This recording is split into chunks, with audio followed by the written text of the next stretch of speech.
LA already had Hollywood, and it didn't need Wall Street.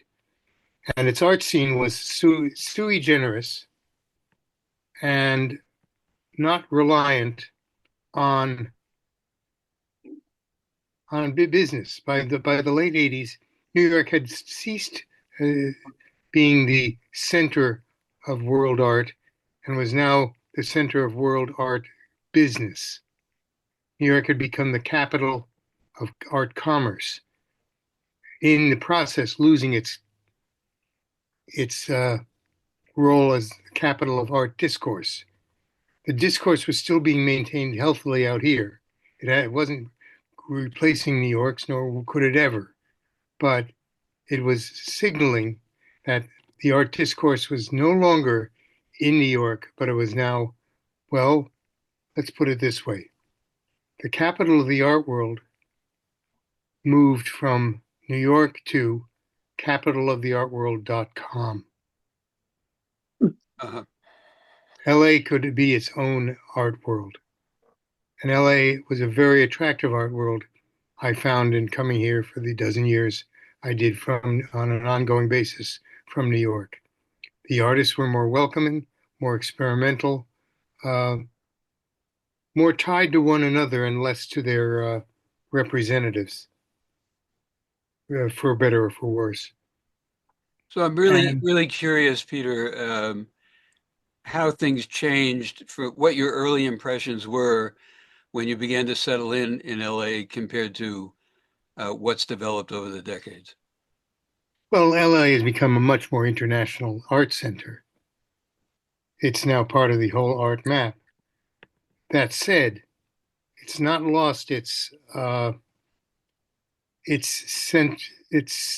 focus on discourse and experiment. It's part of the global art market, but not hasn't succumbed to the thinking of the art market. Stephen, in the 5 years preceding the recent fires, how would you characterize the art community of LA? You know, ranging from the artists, the galleries, and the museums. How has that seemed to you in the lead up to the disaster? Pretty good. Of course, the pandemic was a real shock for society in general, but for the artist, they hunkered down and worked in their studio. So, where the distractions might take them out of the studio, there were no distractions, and they couldn't drive anywhere. So they used what they had available in their studio, and they were working. And I'm speaking for myself and some other artists I know. We got a lot of work done in the years leading up to these wildfires. I mean, there's not that much time between the pandemic and the wildfires, Right. 4 years or something. And I think I felt like I produced some of my best work locked up in my house for Uh-huh. 3 years, really. Right. And I have a Blick art store right down the street, so I can walk Ah. around and get my art materials and come back. So I'm curious, from both of you, I'd like to hear your thoughts about what actually happened to the art world, the art community, and its institutions during and then in the wake of the fires. And maybe you can tell us, in addition to how you're feeling about it, also some stories of friends or relatives or people that you know professionally and what they went through. Peter or myself? Well, let's start with Peter. Yeah, I think Peter. Um, well, the impact of the fires in the wake of both the pandemic and the current political situation, the fires seem highly localized and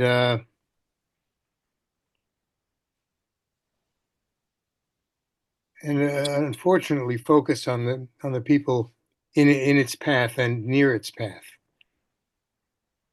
The impact.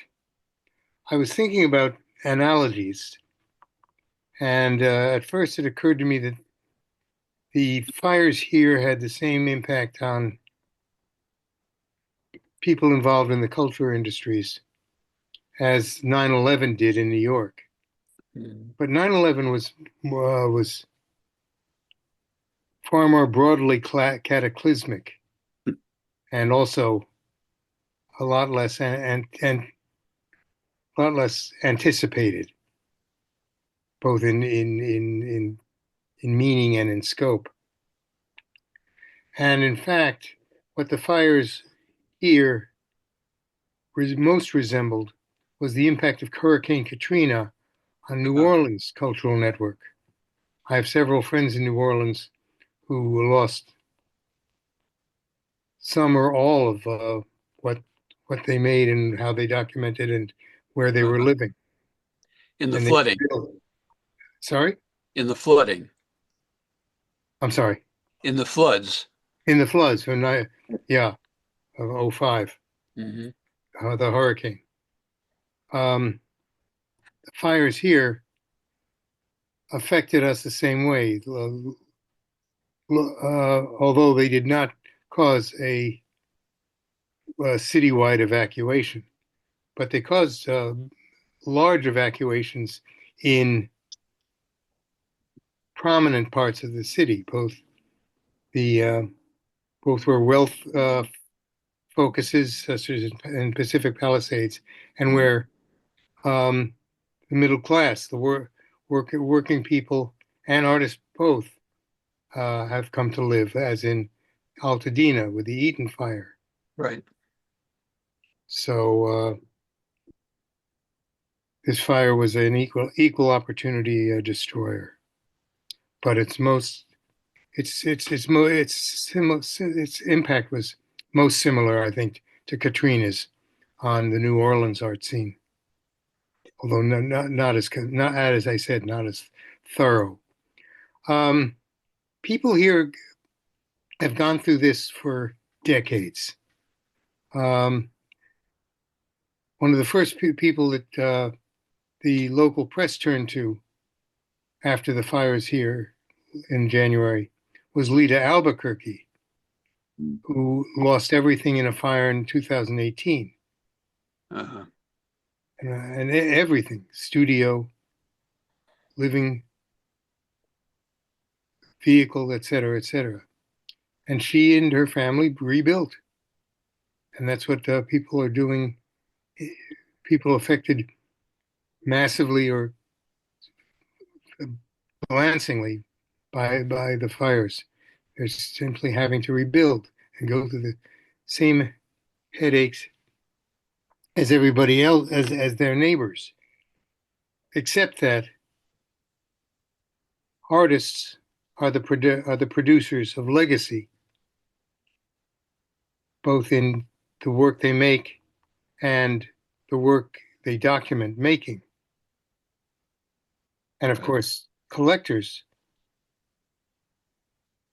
if they lose their collections to fires, they've lost legacies too. Right.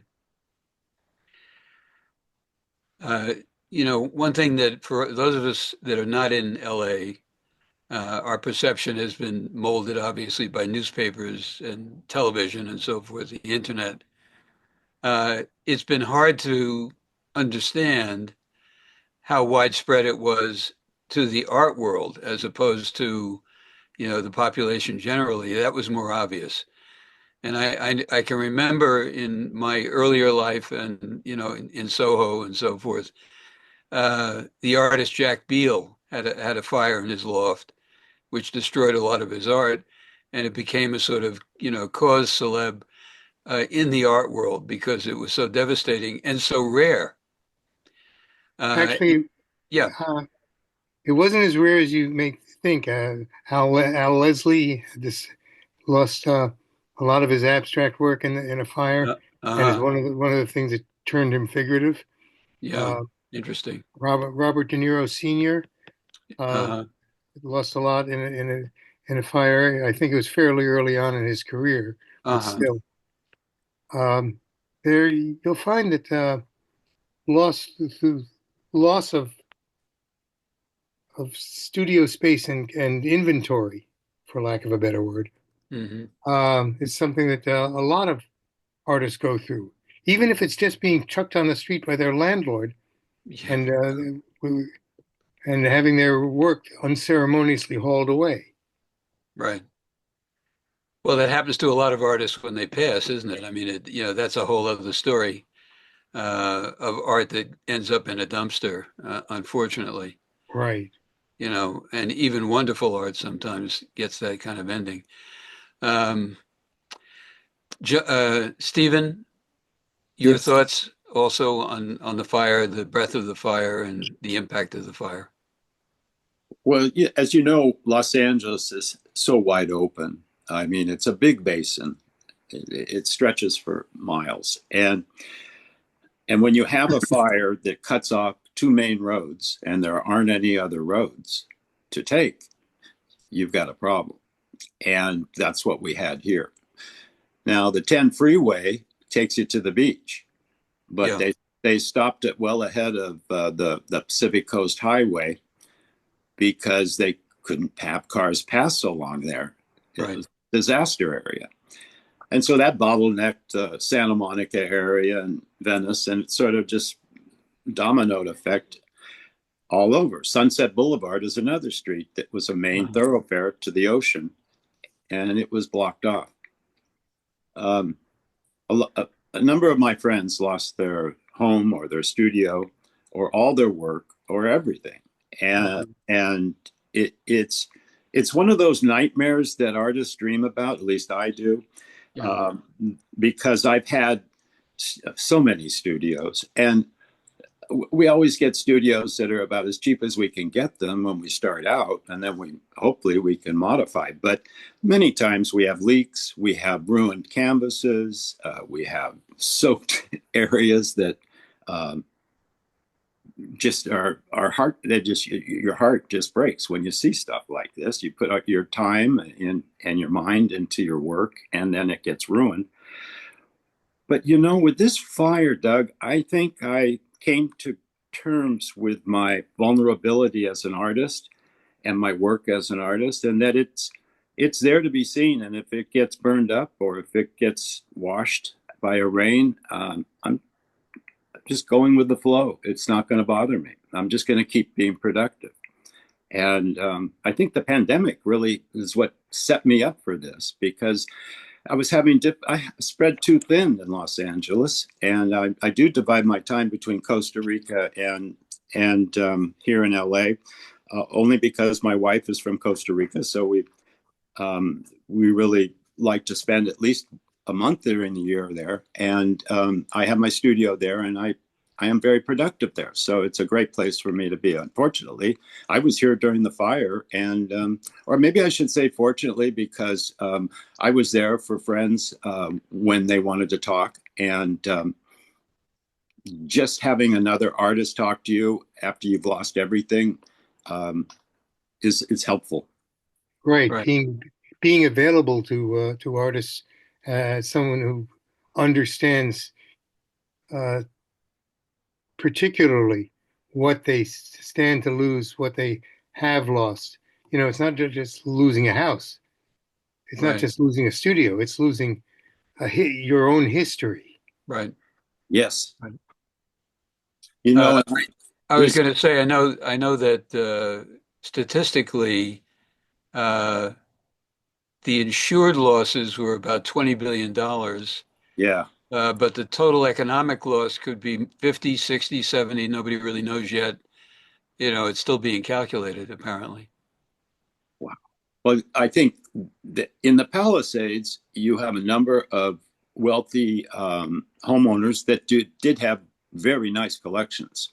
Right. And they may have been of Ed Moses or Sam Francis, two local Uh-huh. artists, but Yeah. they were in those collections.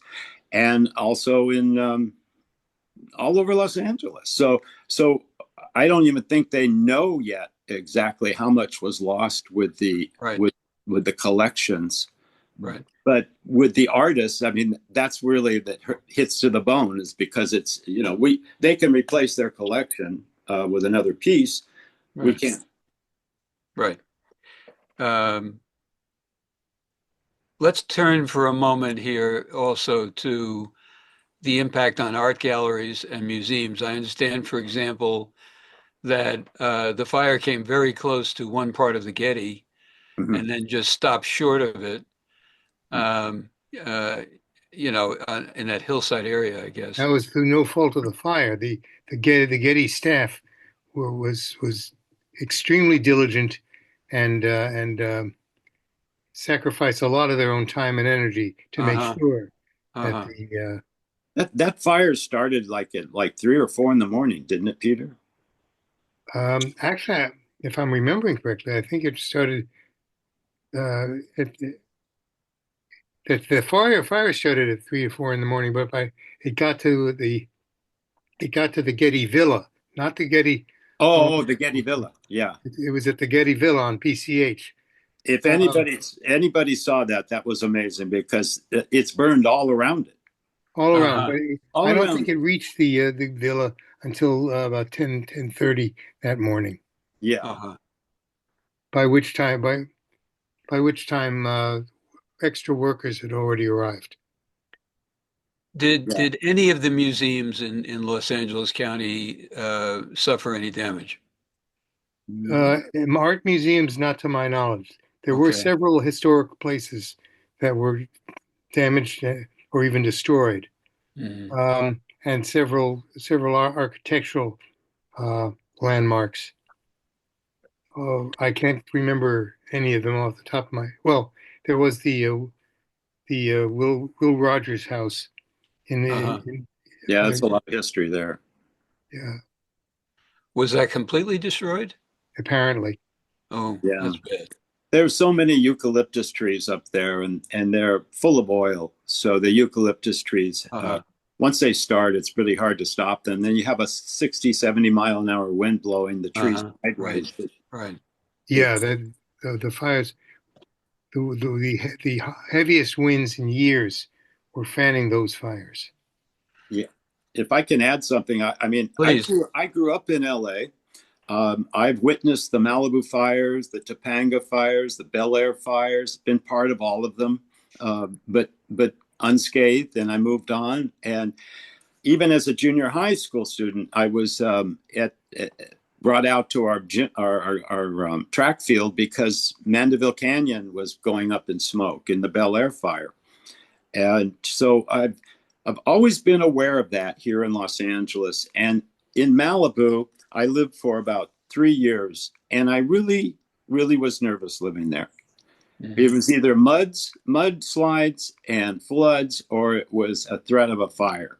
And when the winds pick up in LA coming out of the east or the north, and then they go northeast, they go straight to the ocean and they come right off the mountaintops and they're blowing 100 miles an hour up there. And by the time they get to the beach, it's less, but it's still strong. And Right. this was the problem. I think Peter will agree. It just hit hard and it didn't stop, and it was in the middle of the night. Yeah. Right, Um, the winds were too hard for the firemen to fight. Yeah, it was impossible. And right. they knew these winds were coming for at least 10 days in advance, Mhm. because I recall the weather report constantly bombarding us with, oh, we have heavy winds coming. You know? Right. What about the impact on galleries? Um, Were any galleries actually directly damaged by the fires? I know of at least one. Uh-huh. On the weekend before the fires, uh, friends of mine and I were at an opening in Altadena Hmm.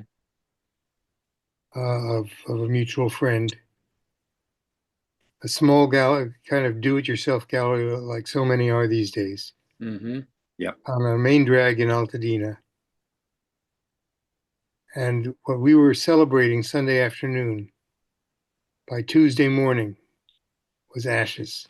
The Wow. art, the Yeah. gallery, the pizza place next door, Uh-huh. all gone. Not just reduced to rubble, but Right. Um, what about the government role in prevention and also in the restoration? Uh, I know so many.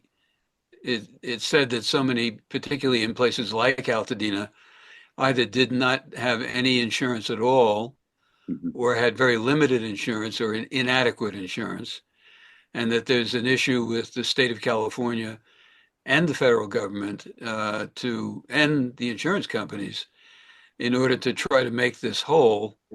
And a lot of people apparently will never be able to recoup.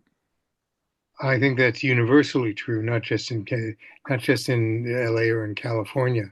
It's a particularly acute here because um, the nature of the losses are so profound, and the Hmm. circumstances under which they occur. So once again, California is leading the nation. Yeah, it's the Dubious Achievement Award. Right. Well, you Uh, know, I think the city governments probably could have been a little more effective. I think Well, the state government started to step up, and of course, the federal government came in, and Trump evaluated the Palisades area mhm. and gave a he gave he's going they're going to make sure that everyone gets their properties cleaned by the government. That's by the Corps of Engineers, and then they will be able to rebuild, and they'll have subsidies. But everybody that has lost their house is living on pins and needles because they don't really know if right. it's true, you know. Mhm. I haven't, I've heard relatively little complaint about the insurers. Not, Mhm. um, of course, I may just be who I'm talking to, but but the circumstances under which people are having to uproot the entirety of their lives is incredibly, you know, incredibly onerous. Yeah, really. Right. Even those who get to move back into their houses don't get to do so for weeks or months because the houses have to be detoxified. The houses may have been untouched by fire, but they're full of ash Right. And And smart. smoke. and you're right, and smoke damage, Hmm. and their owners are living in hotels, some halfway across the town, Mm-hmm. just waiting for the other shoe to drop, I guess. So many people have been blocked from going to see their homes because of thieves coming in and stealing things, Hmm. and of course they want to get the properties cleaned before they can have the Exactly. homeowners. That stuff is very toxic. That's a close analogy to 9/11. And Uh-huh. ecologically, it could be a disaster because the Santa Monica Bay is holding all this toxicity Uh-huh. right along the shoreline, and it's slowly ebbing out into the ocean. And this is melted whatever that the fire consumed. So Yeah. this brings us to the place that I wanted to get to in the conversation, which is, uh, I found that I learned a lot in just looking up some of the statistics, and I reappraised my impression of Los Angeles as an art community and as an art scene. I mean, I always knew that it was a big place. There were a lot of things going on. I've made many trips. But, I suffered from, let's call it New York City derangement syndrome. Uh, Even though I've been living in Woodstock for almost 15 years now, full time, I still have been swayed by that opinion for so many decades. Um, what will the lasting impact be? Will there be a lasting impact of these fires that might drive some away from California, some artists? Certainly, there probably have been, I'm guessing here, there probably have been some artists that have drifted away to other parts of the West, or, I mean, either because of taxes or because of a whole variety of reasons. Is the scene still going to be as vibrant going forward as it was pre-fire, or Oh, are you yes. feeling any vibes that would tell you that some permanent damage may have been done? No. I I think that there are plenty of reasons people have for leaving LA, and Mhm. plenty of people are leaving LA. But the fires are low. They kind of come in there anywhere between fourth and sixth on Okay. somebody's list. It's like last place. And I see, last place. I see that to some degree it's been business as usual. I know that Freeze was thinking of canceling and decided to go ahead, and things like that I think are helpful to those that are trying to reassemble their lives post, at least local people are trying to reassemble their lives post the fires. Mm. Well, What's your thought and about that? I mean, it is true. We all needed a big hug, and symbolically, Freeze going ahead with with its program here was as much of a hug as anything. Yeah. But there have been many efforts on the part of the LA community and its broader connections to provide or even express support for those who've lost everything or vital things or just have been caused misery. Hmm. One really great example is Yes. Cynthia Pena. Um, Cynthia is a curator and collector who lives in Naples, Italy, and also here in LA. And she has been tapping into most of the, well, a lot of artists here in LA, more than I've ever. I've met more artists through her than I have just going, to shows. But it's amazing. She had two big shows that were exchange shows with Italian artists and U.S. artists here at One Summer Gallery in downtown LA over by the brewery, and also at Gallery 825 825. on La Cienega in West Hollywood. And they were good shows. And And they the were, Italian artists were so scared to fly out during that 1 week that we had the fire. That's the week they were supposed to travel. They didn't travel.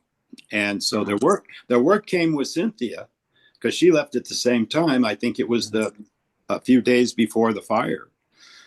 And the show went on. And she asked everyone what they thought, including me and other friends of hers. And everyone had the same opinion. Keep going. Right. Just that's what I told her. Yeah. yeah. And I think it worked out because when I went out to Wansimer Gallery, I really felt a big hug from everybody, because everyone and a lot of the artists who were at Wansimer Gallery were from Altadena. They were coming Uh-huh. down to see the show and take their mind off what they've experienced or what they're going through. And I just think there's a huge enclave of artists that got lost everything in Right. Altadena in that area. While we're on the subject of those that did suffer particularly, I want to ask both of you which charitable efforts you think are meritable. If people that see this broadcast would like to help artists in LA, which ones do you recommend that people donate to? Peter? Uh, I'm I'm not aware of any one in particular. Yeah, And I haven't seen anything. Really? No. the efforts in that respect have been one-offs. Uh-huh. I think the ongoing efforts have been maintained by government, municipal and county efforts in Hmm. particular, and state. So there's nothing like the Red Cross or some of the standard charities that do help people when there are fires and and that sort of thing. Yeah, St. I think Vincent de Paul. beyond the special exhibitions that people like Cynthia have organized. Right. And Um, I saw there was some auctions also. yeah, right.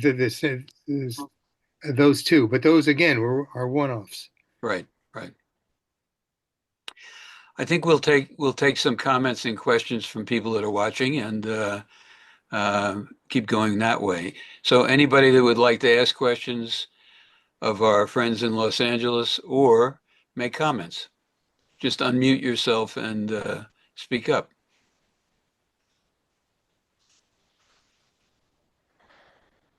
There must be someone.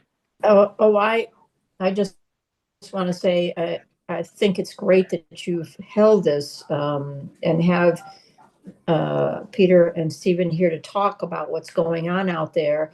And it was very informative because I myself, as an artist, have a little bit of your New York syndrome, Doug, and not realizing really the scope. Although I've shown out in LA, had a gallery back then in 2003, I believe it was. And I've always enjoyed, and I have friends out there. So I just think it's fascinating to hear about really the size of LA. And it's interesting to hear from people on the ground what's going on there. So I just want to say thank you. I appreciate it. And that's pretty much it. I don't have a particular question, unless there's anything more that they can add to the color of the scene that is happening there. I saw something pop up on the screen. It said LA Fire Fund, LA Artist Community Fire Fund donation. So I think there is, it just popped up. Someone threw that out on the screen. Okay. All right. And I assume that'll be findable online somewhere. Sure. Yeah, Anybody else like with Googleable thing. Go ahead, Peter. It does sound like a Googleable thing. Yeah. Other comments or questions? I have put something up on the chat for people to read. Right. It's about Artist Fellowship. Artist Fellowship is 166 years old, coming to the aid of professional artists in time of dire need. We've been getting so many requests from California people. They're so sad. They've lost everything, and they are really in dire need. So we're trying to help as many people as we can with what we can afford to give them. So please. And how do they reach you? We are online, Artist Fellowship, Artists, plural, fellowship.org. Look it up online. There's an application. They fill it out, they send it in, and if they qualify, then we are responsive to them. Great. Yeah, I know the Gottlieb Foundation has also been a... But yes, we are not a grant. We are a financial helper. Right. Gottlieb is more of a grant. Right. Right. Organization. Like Paula Krasner. Exactly. Yes. So please look us up and spread the word because we're here to help as much as we can. Wonderful. Thank you. And that's called Artist Fellowships? Artist Fellowship. Artist Fellowship. .org. Okay. .org. Thank you. Yeah. Anyone else? It's been a difficult time here, Doug. Not only the fires, not only the pandemic, but the smoke from the fire stays around a lot longer, just like the toxicity, and it affects everyone. And that toxicity is in the air too. What can the city do? They can't tell you to stay indoors. You know, and they do. But you if have to be out it's there to especially work. bad, they say we recommend that for people who are sensitive, stay indoors. Sure. Do you think it's going to be, you know? Do you think it's going to be like 9/11, where years later people are going to get absolutely sick? Yes. Because I was in 9/11, and it's just sort of not as many interesting, people not as many people have been exposed. And although if you're halfway across town, you're still breathing the air, just like you were in Brooklyn. Yeah, it's kind of, my friends that experienced the 9/11 couldn't go out for weeks.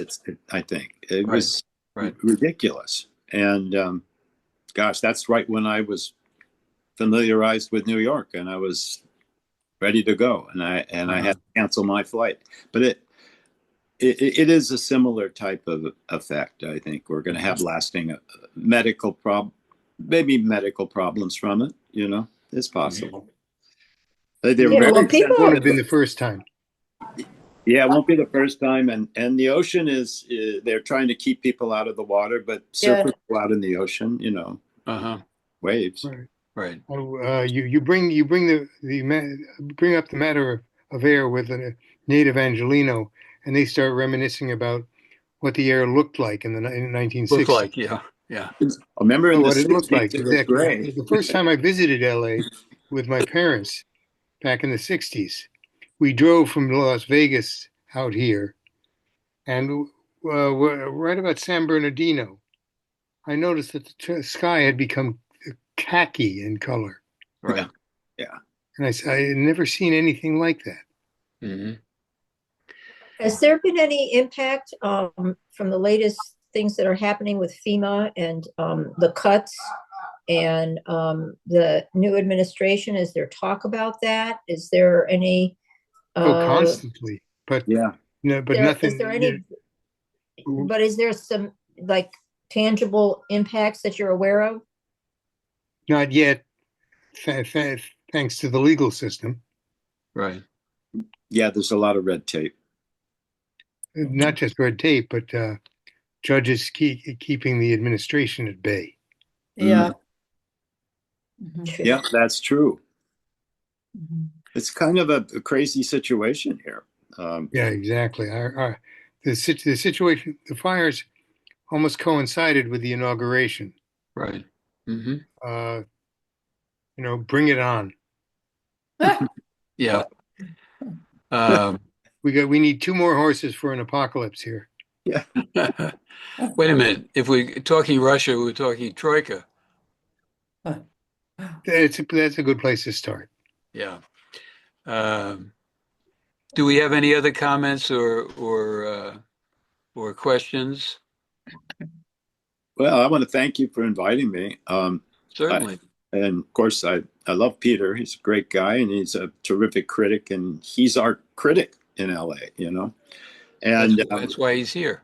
And he's at all the shows, you know. He was at the shows during the fires, and he was at the shows after the fires. Mm-hmm. And my hat's off to him. He's our mouthpiece, you know. It's called Stephen, indefatigable. In turn, Stephen, I've followed your work for years, and your career, and you've been an integral part of all discussions here, artistic and social. Doug was wise to call upon you to join us. Well, before we thank you in the audience, let me mention that presciently, next Monday, March 24th, we're presenting a panel called Artists on Climate Change. Kind of seems to fit perfectly. 1, 2. It's based on 2 exhibitions. One is called Water's Voice, and the other one, Our Fragile Moment. They both were curated by Fran Baylor, who actually is a former board member. Haven't heard from her in a little while. And there are altogether 38 artists between the 2 shows, which are currently on in the New York area. So that's 7 p.m. next Monday. And now I would like to just thank Peter so much, and thank Stephen so much, and thank those of you who joined us, and those of you who see this on YouTube, all the better. And thank you all for being with us. Oh, it's a pleasure being here. Thank you. Yes, thank you very much. Thank you. Thank you for being here. Thank you, Doug, for doing this. For inviting and us. Thank you. Peter, Stephen. And hi, Stephen. It's And- Karen. And good luck. Karen. Oh, Hi. Karen. I'm an artist that works on climate change, does work about climate change. Right, So this right. is all right up my alley. Right. Good. See you next week. Hey, Yeah. Karen is one of the artists that frequents Costa Rica all the time. I was actually going to ask you about Costa Rica because isn't there a group of artists that are down there? Are there like some really good things? There's a couple of art colonies.